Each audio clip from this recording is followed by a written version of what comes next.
एक दिन, सिर्फ एक दिन में सोने ने 5 महीने की सबसे बड़ी छलांग लगा दी है। करीब 7 हफ्ते बाद 4.2% की तूफानी तेजी और दिन भर में सोना $173 महंगा हो गया। इसी के साथ सभी अहम टेक्निकल लेवल भी पार हो गए और अब चर्चा है कि सोना कभी भी $5,000 के पार जा सकता है। सोने चांदी में 5 अगस्त यानी बुधवार को तूफानी तेजी देखने को मिली, जिसके बाद सवाल उठने लगे हैं कि क्या गोल्ड में एक नई बुल रन शुरू हो चुकी है या फिर ये सिर्फ खबरों के दम पर आई एक अस्थायी तेजी है।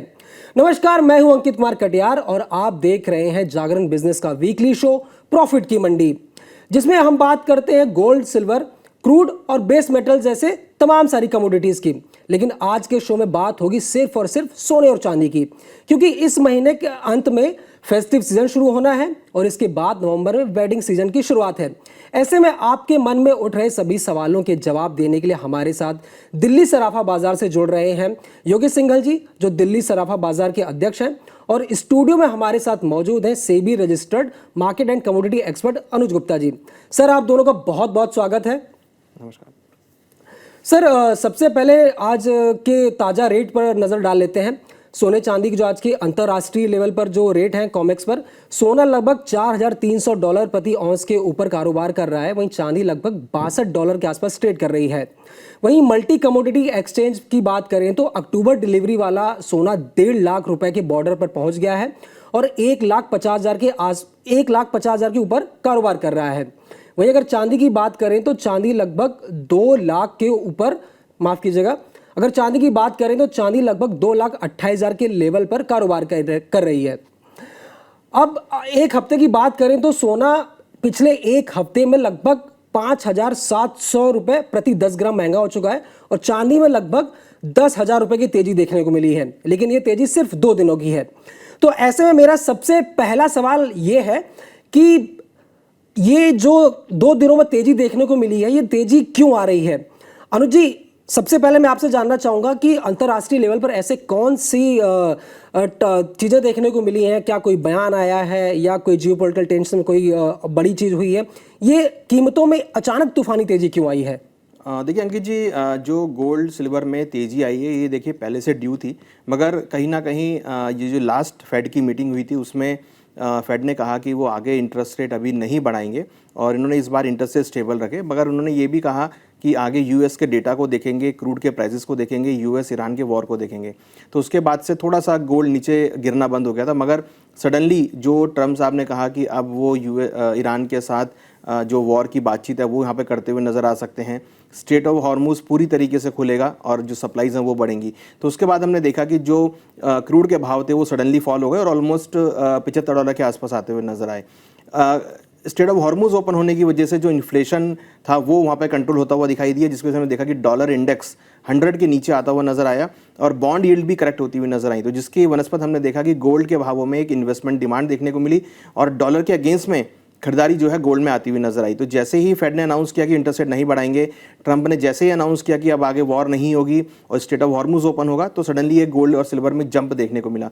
कहीं ना कहीं हम देख रहे थे काफ़ी टाइम से गोल्ड सिल्वर के भाव कंसोलिडेट कर रहे थे, बट एक अच्छा ब्रेकआउट हमने यहाँ पर आते हुए देखा, क्योंकि जो फंडामेंटल फैक्टर जो 2 दिन पहले थोड़े नेगेटिव थे गोल्ड के लिए वो सडनली यहाँ पर पॉजिटिव में तब्दील होते हुए नजर आए, क्योंकि ट्रम्प का जो स्टेटमेंट आया उससे काफ़ी हद तक गोल्ड सिल्वर को सपोर्ट मिला है। इवन यहाँ पर इंपॉर्टेंट चीज़ क्या है कि सेंट्रल बैंक्स की जो खरीदारी है वो यहाँ पर काफ़ी देखने को मिली है। फॉर एग्जाम्पल अगर हम बात करें, बैंक ऑफ कोरिया ने 13 साल के बाद गोल्ड अपने पोर्टफोलियो में ऐड करना शुरू किया है और उन्होंने ऐड इसलिए किया है क्योंकि उनको लगता है कि आगे अनसर्टेनिटी रहेगी, इन्फ्लेशन होगा तो उसमें हेज अगेंस्ट इन्फ्लेशन का काम करेगा। तो कहीं ना कहीं सेंट्रल बैंक्स की जमकर खरीदारी देखने को मिली है, जिसकी वजह से गोल्ड की मार्केट को सपोर्ट आता हुआ नजर आया है।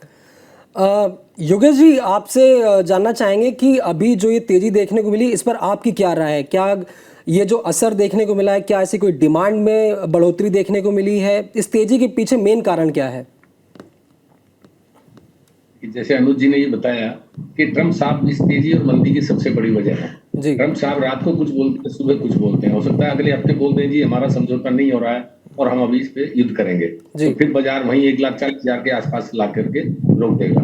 तो ये बाजार में उठापटक है, बाउंस बैक है, कभी घटता है कभी बढ़ता है, ये एक सामान्य प्रक्रिया है। अभी 1,40 पे काफी 1,40 और 1,42 के बीच में काफी दिन तक इसने ट्रेड किया। तो कहीं ना कहीं बाजार की डिमांड की जहां तक हम बात करते हैं तो बाजार में ऐसी कोई डिमांड नहीं निकली है। अभी 4 महीने के लिए देव सोए हैं, तो शादी ब्याह का सीजन भी मैं समझता हूँ नवंबर में जाके खुलेगा। लेकिन अभी रक्षाबंधन है, 15 अगस्त है, तो त्योहार का वो हो जाएगा शुरू, तो हो सकता है उसकी डिमांड कुछ निकले, लेकिन फिजिकल डिमांड अभी इंडिया में कोई बहुत ज्यादा नहीं निकली। जी योगेश जी, इसी में आगे एक सवाल मैं आपसे जोड़ना चाहूँगा कि जैसे हम पिछले कई हफ्तों से देख रहे हैं कि जैसे ही वीकेंड आने वाला होता है या शुक्रवार जैसे ही आता है तो वैसे ही ट्रम्प साहब का एक बयान आता है और उसके बाद सोने चांदी में एक बड़ा उछाल देखने को मिलता है। लेकिन अब ये आम बात हो गई है, जैसे हम कई लोगों से बात करते हैं, कई रिपोर्ट्स में भी कहा जाता है कि ट्रम्प साहब की अब जो भी बयानबाजी है वो एक आम हो गई है, इसको बाजार को आदत पड़ गई है। लेकिन अभी भी जैसे होता है तो उतार चढ़ाव देखने को मिल जा रहे हैं। तो ट्रंप के बयान को बाजार कितना गंभीरता से ले रहा है और वैश्विक तनाव में जो इनके स्टेटमेंट्स आ रहे हैं वो कितने गंभीर हैं? क्या कोई इनको गंभीरता से लेने की जरूरत है अभी? ट्रंप साहब के बयान को गंभीरता से तो ले ही रही है ना, पूरा वर्ल्ड ले रहा है। 2022 में जब से रूस के जो बॉन्ड हैं, डॉलर बॉन्ड हैं, वो फ्रीज किए हैं, तब से पूरा संसार के जितने सेंट्रल बैंक है, जैसे अनुज जी ने बताया कि सेंट्रल बैंकों की बैंक खरीदारी है, उसका सबसे बड़ा कारण है अमेरिका, ट्रंप साहब। क्यों? डॉलर कब किसके फ्रीज कर देंगे, वो डॉलर के ऊपर डिपेंडेंट नहीं होना चाहते हैं, वो अपना फॉरेक्स रिजर्व की जगह गोल्ड रिजर्व बढ़ाना चाहते हैं। चाइना है, बड़े अच्छे से लगा हुआ है, सुनने में आया कि 173 टन सोना अभी जून में खरीदा है। तो ये सब देश लॉन्ग टाइम में अपने फॉरेक्स रिजर्व को घटाकर, खासकर डॉलर को गोल्ड रिजर्व में लाना चाहते हैं। तो लॉन्ग टाइम तो आप समझ ही सकते हैं कि अगर गोल्ड में रिजर्व बढ़ाते रहेंगे तो कितनी तेजी आ सकती है बाजार। लेकिन अभी फिलहाल में काफी तेजी देख के बाजार चुका है। 3 साल में 4 गुना सोना और 7 गुना चांदी हुई है, तो इसमें करेक्शन आना भी बहुत जरूरी था। और अभी ये मैं समझता हूँ कि अभी बहुत मोटी तेजी अभी सामने नहीं दिखाई देती। जी योगेश जी, इसी में एक सवाल मैं और लेना चाहता हूँ। जैसे हमने जनवरी में देखा था कि 29 जनवरी को बहुत मतलब ऑल टाइम पर हाई पर थे सोना चांदी दोनों ही। उसके अगले एक हफ्ते में बहुत बड़ी गिरावट, यानी सोने चांदी में अब तक की सबसे बड़ी गिरावट देखी गई। लेकिन कल यानी 5 अगस्त को हमने देखा कि 5 महीने बाद मतलब सोने में 5 महीने की तेजी सिर्फ एक दिन में देखने को मिली है। तो मेरा सवाल इसमें यह है कि क्या आने वाले दिनों में ऐसी तेजी अब लगातार रहने वाली है या यह छोटी सी तेजी है, इसके बाद एक गिरावट देखने को मिल सकती है? ये तेजी जो है ना जी, लगातार मैंने जैसा बताया कि बहुत मोटी तेजी में अभी नहीं बैठना चाहिए। और मैं तो बिल्कुल नहीं, पर्सनली बात करूं, मैं अभी बहुत मोटी तेजी को नहीं देखता हूं कि 1,90,000 या 1,93,000 रुपए का भाव अभी टूट जाएगा। लेकिन ये जरूर है कि जैसे 1,40,000 रुपए का सपोर्ट हर एक्सपर्ट बता रहा था कि 1,40,000 का, $4,000 का ये अच्छा सपोर्ट है। इसके बाद अगर टूटता है तो 3700 है, नहीं तो ये 4300, 4500-4600 तक भी जा सकता है। तो ये एक मूवमेंट था, 1,40,000 रुपए एक सपोर्ट लेवल है, यहाँ से बढ़ेगा तो पिछले उसमें भी बात हुई थी तो 1,50,000 या 1,30,000, 32,000 तक जा सकता है। अब वो किधर पहले जाएगा, किधर बाद में जाएगा, वो ट्रंप साहब के स्टेटमेंट से बाजार रिएक्ट करता है। क्योंकि हॉर्मुज़ जो स्ट्रेट है ये बहुत बड़ी समस्या है, इससे तेल का आयात महंगा भी हो जाता है, तेल के रेट कभी घटते हैं कभी बढ़ते हैं, तो ये इन्फ्लेशन का कारण बनता है। ये जैसी समस्या शॉर्ट आउट होती है, इन्फ्लेशन खत्म हो जाता है और ब्याज दरें नहीं बढ़ने की आवाज आती है, तो सेफ हेविंग बाइंग के नाते सोने और चांदी में निवेशक बढ़ जाते हैं। तो यही सबसे बड़ा कारण। जी अनुज जी, इस पर आपकी क्या राय है कि पहले सबसे बड़ी गिरावट फिर 5 महीने में सबसे बड़ी तेजी, इस पर आपकी क्या राय है? देखिए, जो गिरावट आई थी इसके पीछे रीज़न था कि जो क्रूड के भाव सडनली $60 से $120 हो गए थे। और कहीं ना कहीं जिस तरीके से मिडल ईस्ट, बेसिकली अगर आप मिडल ईस्ट में भी देखेंगे तो जो यूएई में जो हमले हुए थे उसकी वजह से पूरा गोल्ड का मार्केट बंद हो गया था, लोग अपने घर शिफ्ट कर रहे थे। तो जनरली जब भी ऐसी सिचुएशन आती है तो उसमें जनरली लोग अपना जो भी गोल्ड वगैरह तो सब बेच के कैश में बैठना पसंद करते हैं। तो हमने देखा था कि फिजिकल मार्केट में बहुत बड़ा सेलिंग हमने इंटरनेशनल मार्केट में आता हुआ देखा था, जिसकी वजह से एक सेलिंग प्रेशर आया। प्लस क्रूड के भाव बढ़ने की वजह से इन्फ्लेशन कंसर्न्स बहुत बढ़ गए थे, जिसकी वजह से ये था कि अब मॉनेटरी टाइटनिंग होगी तो कहीं ना कहीं इंटरेस्ट रेट बढ़ सकते हैं। तो उसका इंपैक्ट हमने आते हुए देखा था कि यहाँ पर 2025 में हमने इंटरेस्ट रेट घटते हुए देखे थे तो गोल्ड के भावों को सपोर्ट आता हुआ नजर आया था।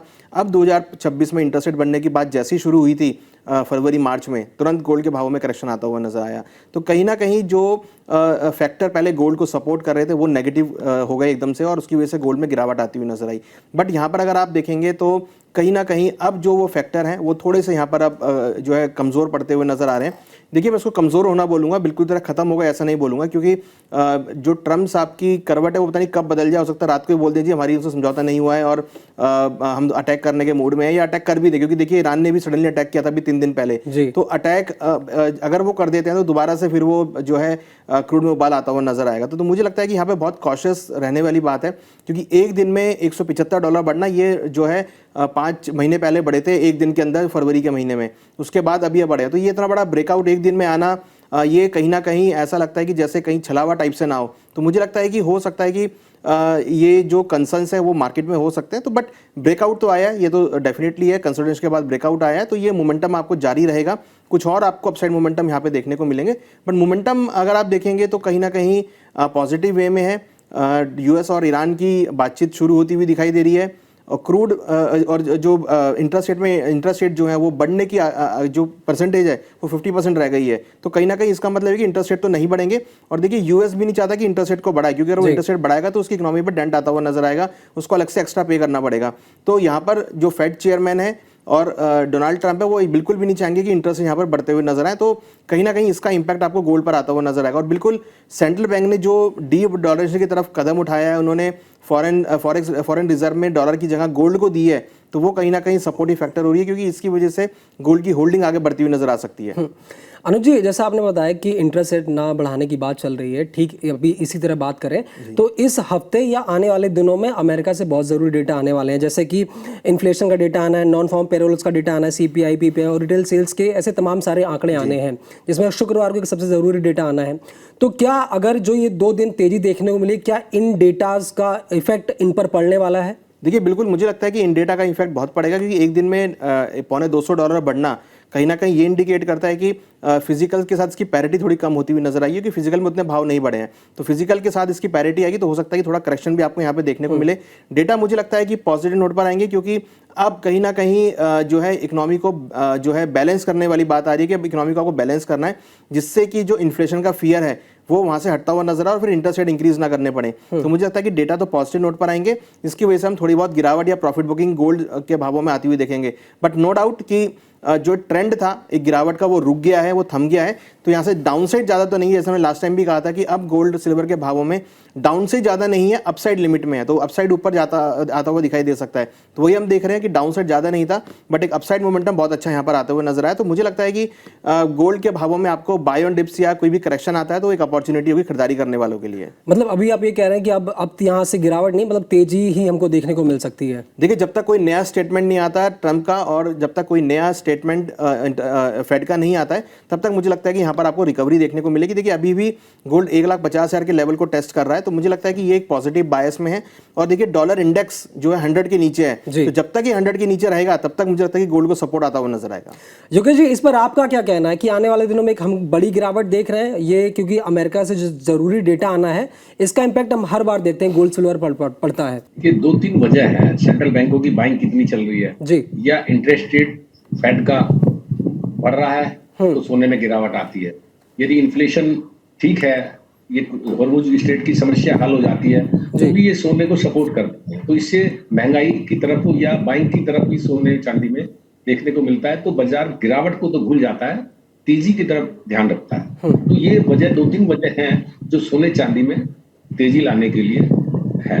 जी, तो योगेश जी, जैसे अभी वेडिंग सीजन मतलब फेस्टिव सीजन शुरू हो रहा है और इसके बाद फिर वेडिंग सीजन शुरू होने वाला है, तो अब यहाँ पर जो घर की महिलाएं हैं, जो घर के खरीदार, आम खरीदार हैं, क्या उनके लिए यहाँ से खरीदना बेस्ट है सोना चांदी?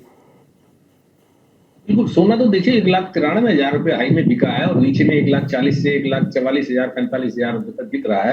ये तो बहुत अच्छे भाव है गृहिणियों के लिए या जिसको भी ग्राहकों को ज्वेलरी खरीदनी है। ये तो लॉन्ग टाइम इन्वेस्टर के लिए है कि 1,40,000 से नीचे टूट के अगर 5% की मंदी आती है तो उसको बुना ले, अगर वो नहीं आती है तो वो भी मिस कर जाते हैं। तो ये भाव तो बहुत अच्छे हैं। अभी 1,50,000 और 1,40,000 के बीच में ही भाव चल रहे हैं। 1,30,000 रुपया एक बार दिखाई दिया था जब कस्टम ड्यूटी 6% थी। 9% कस्टम ड्यूटी भी बढ़ चुकी है और रुपया भी डिवैल्यूएट हुआ है, तो उसका भी असर है। तो कुल मिला के 1,40,000 रुपए के भाव ऐसे नहीं है कि कोई नुकसानदायक है, बहुत अच्छे भाव है और इसमें खरीदारी करने में बहुत ही ठीक रहता है। अच्छा, अगर जैसे मैं ये अगस्त की बात करूं तो अगस्त में सोना कहां तक हाई लेवल पर जा सकता है और कहां तक गिर के आ सकता है? तो अगस्त लास्ट में या सितंबर में हमें लगता है कि एक बार फिर से सोने में एक करेक्शन देखने को मिल सकता है। जी। तो सबसे बड़ी बात जो बताई है कि इंटरेस्ट रेट और जो हार्मोन स्टेट है अमेरिका ईरान का, ये वैश्विक जब शांति हो जाएगी तो हर चीज सेटल होगी, महंगाई भी रुकेगी, सोना भी खरीदेंगे लोग, खुशहाली बढ़ेगी, खर्चे कम होंगे देश।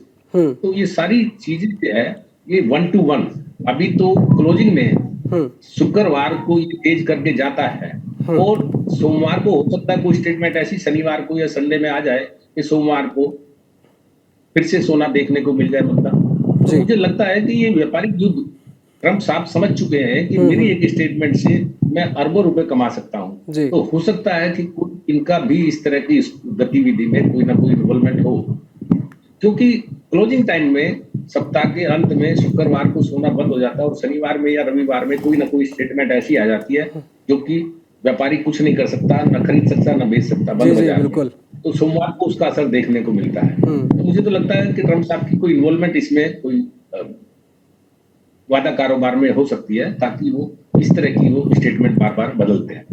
वैसे अगर देखा जाए ट्रम्प राष्ट्रपति से पहले एक बिजनेसमैन भी हैं, तो हो सकता है उनका बिजनेसमैन वाला दिमाग चल रहा हो इन सब चीजों में, क्योंकि हमने पहले देखा है कि वो क्रिप्टो में कितना ज्यादा इन्वॉल्व हो चुके हैं। क्लोजिंग में वो तकरीबन पूरा गेम पलट देते हैं। फ्राइडे की क्लोजिंग होने के बाद जब हमारे हाथ पैर बिल्कुल बंद हो जाते हैं, लॉक हो जाते हैं, हम कुछ भी नहीं कर सकते सौदे में, तब वो कोई ना कोई स्टेटमेंट देते हैं। और वो एक व्यापारी भी है, नेचुरली है, हम समझते हैं इस चीज को। लेकिन पूरे वर्ल्ड अभी तो ये जो है ना सेंट्रल बैंकों की बाइंग चल रही है, क्योंकि ट्रम्प साहब जो बार बार स्टेटमेंट देते हैं या पूरे दुनिया में हड़कंप मचाते हैं, या टैरिफ वार लगा देते हैं, कभी कहीं कुछ कर देते हैं, तो ये एक मतलब उससे निकलने के लिए ही ये फॉरेक्स रिजर्व की जगह ये गोल्ड रिजर्व में जो सेंट्रल बैंक जा रहे हैं, वो इसी की वजह से ये कदम उठा रहे हैं, ताकि भविष्य में हमारा कोई नुकसान अमेरिका या ट्रम्प साहब ना कर सके।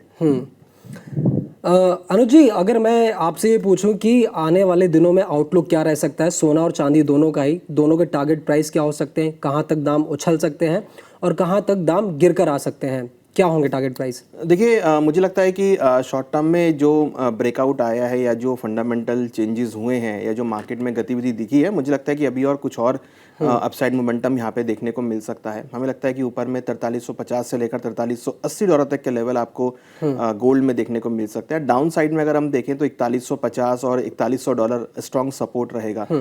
सिल्वर में वही लेवल मुझे लगता है कि 64 से लेकर 66 डॉलर तक के लेवल देखने को मिल सकते हैं और डाउन साइड में 57-58 डॉलर एक अच्छा सपोर्ट रहेगा। तो ओवरऑल अगर हम देखें तो गोल्ड सिल्वर हमें लगता है कि आने वाले कुछ दिन, अगर हम 2 या 4 दिन की बात करें, अगले हफ्ते तक बात करें, तो एक अपसाइड मोमेंटम यहाँ पे कंटिन्यू हो सकता है, बशर्ते कि कोई स्टेटमेंट ना आए ट्रम्प की तरफ से। अगर कोई स्टेटमेंट आता है तो आपको फिर हो सकता है कि उसका रिएक्शन वहाँ पे देखने को मिल सकता है। बट जिस तरीके का ब्रेकआउट आया है, जिस तरीके का मोमेंटम दिख रहा है और जो सारे पॉइंट्स हैं, वो सब यहाँ पे भी गोल्ड को सपोर्ट प्रोवाइड करते हुए नजर आ रहे हैं। और अगर चांदी के टारगेट की बात करूं तो कहां तक जा सकते हैं? देखिए, चांदी की अगर टारगेट की बात करें तो मुझे लगता है कि ऊपर में 64 से लेकर करीबन 66 डॉलर के आसपास के लेवल देखने को मिल सकते हैं और डोमेस्टिक मार्केट में 2,32,000 के आसपास के लेवल देखे जा सकते हैं। चांदी अगर आप देखेंगे तो थोड़ा सा अंडर वैल्यूड इस टाइम ट्रेड कर रहा है, बट मुझे लगता है कि जल्दी ही 2,30,000 से लेकर 2,32,000 तक के लेवल आपको चांदी में भी देखने को मिल सकते हैं। जी योगेश जी, आपसे एक सवाल लूंगा मैं कि जैसे हम देखते हैं गोल्ड और सिल्वर के लिए हम जब देखते हैं तो दो तरह के निवेशक होते हैं। एक तो वो निवेशक हो गए जो मतलब ट्रेडिंग कर रहे हैं, इंट्राडे कर रहे हैं या फिर आने वाले लंबे लॉन्ग टर्म के हिसाब से देख रहे हैं। बट एक जो है घर की महिलाएं हैं, पुरुष हैं या आम खरीदार हैं, जिनको सिर्फ एक गोल्ड इमोशन के लिए खरीदने हैं अपने, या शादी के लिए खरीदना है या किसी गिफ्ट करने के लिए खरीदना है। तो इन दोनों के लिए अगर मैं कहूँ कि ये गोल्ड खरीदने का बेस्ट टाइम है, तो आप उनको क्या सलाह देंगे? 1,40,000, 1,42,000 ये जो भाव हैं बहुत अच्छे हैं, चाहे वो इन्वेस्टर हो, लॉन्ग टाइम इन्वेस्टर हो, चाहे वो महिलाएं। महिलाएं तो 1,93,000 रुपए में भी जो है ना बाइंग कर रही थी, वो नहीं रुक रही थी। वो 1,40,000 रुपए 53,000 रुपए नीचे है, यानी कि 53,000 रुपए भाव एक छोटा भाव नहीं होता, बहुत बड़ी रकम होती है। अगर ये दोबारा से 1,93,000 हो जाता है तो सोचिए जिसने 1,40,000 में 42,000 में सोना खरीदा है उसको कितना मोटा फायदा हो सकता है। तो ये भाव जो है ना खरीदने के हैं, अगर यहाँ से कोई भी करेक्शन मिलता है तो वहां पर भाव खरीदना चाहिए जी। बहुत ज्यादा मंदी में नहीं बैठना चाहिए। लेकिन हमें ऐसा लगता है कि जो पूर्व इतिहास है उसकी वजह से ऐसा लगता है कि 1,40,000 के स्तर की किसी बार टूट सकते हैं, कोई मंदी आ सकती है, लेकिन अगर नहीं आती है तो 1,40,000 में भी बहुत अच्छे भाव है। यहाँ बाइंग बहुत अच्छे खुल के करनी चाहिए। जी योगेश जी, जैसे हमने जनवरी में भी देखा था कि उसमें एक फोमो बाइंग शुरू हो गई थी, लोगों ने जब जैसे ही दाम बढ़े वैसे ही खरीदना शुरू कर दिया, सोना और चांदी दोनों ही। और अभी 2 दिन की तेजी के बाद वापस से फोमो बाइंग की चर्चा होने लगी है, तो ऐसे में क्या सलाह देंगे आप? देखिए, फोमो बाइंग तो नहीं होगा अभी इन भाव में, क्योंकि हमेशा हमारे हिंदुस्तान में तेजी होता है। अभी भाव नीचे है, जब 1,93,000 के पास जाएगा जब फोमो शुरू होगा, क्योंकि अब ये 2.5 लाख हो जाएगा, 3 लाख हो जाएगा, ऐसी अफवाह आएगी। लेकिन अब ये बाजार ये नीचे है। और फिर दूसरी बात कि लोगों के घर में सोना चांदी है, जिन्होंने इन्वेस्टरों ने तेज भाव में सोना चांदी खरीदा है, तो वो तो नुकसान में है जी। तो अभी सबका पेट भरा हुआ है, सबकी बाइंग फुल है, तो मैं समझता हूँ कि अभी बहुत ज्यादा फोमो वाला किस्सा हिंदुस्तान में अभी नहीं होने वाला।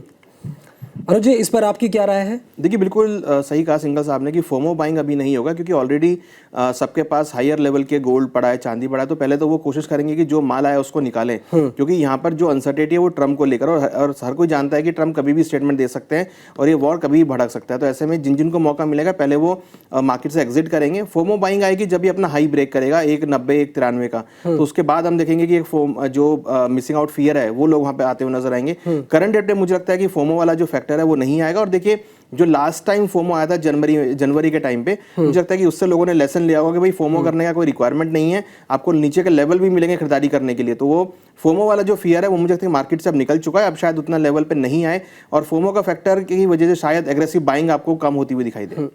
तो आज की जो सबसे बड़ी बात वो यही है कि 5 महीने की जोरदार तेजी देखने को मिली है, और जियोपॉलिटिकल तनाव है, सेंट्रल बैंकों की खरीदारी, मजबूत टेक्निकल ब्रेकआउट, और ऐसी तमाम सारी चीज़ें हैं जो लगातार चल रही हैं, और इनके चक्कर में सोने चांदी दोनों में तगड़ा उछाल देखने को मिला। लेकिन हो सकता है कि आने वाले दिनों में एक छोटी सी या मामूली गिरावट देखने को मिले, लेकिन अब हो सकता है क्योंकि फेस्टिव सीजन भी शुरू होने वाला है और वेडिंग सीजन भी दहलीज पर ही खड़ा है, तो हो सकता है कि आने वाले दिनों में डिमांड में भी तेजी देखने को मिले और बढ़ोतरी भी देखने को मिले।